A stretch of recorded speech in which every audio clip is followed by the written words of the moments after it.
hả cái gì con cái này cái này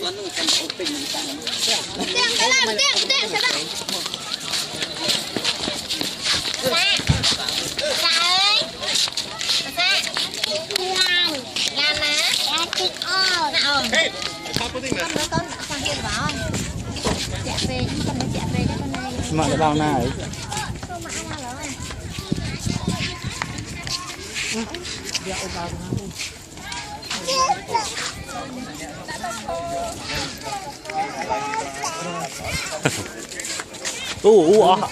mấy xà lách o vậy mấy xà lách o vậy đó lấy nó vay nhở ngày mới lấy nó vay nhở mầm để sờn phải làm để sờn phải cho mơ lấy nhé để sờn phải nhé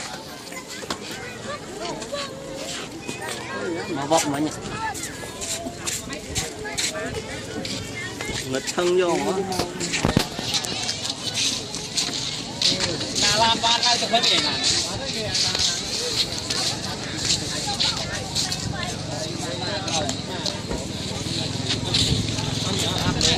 cái này má đây canh mà tiền xe với cái lan ăn không bao ít nhiêu bao ở đây mau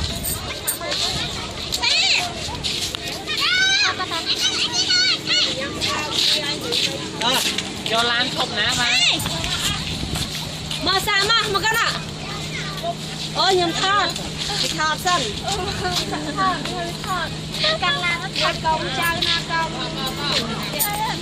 cái thiên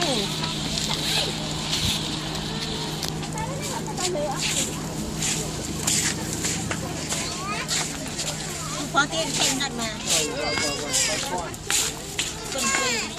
môi quan hay không có quan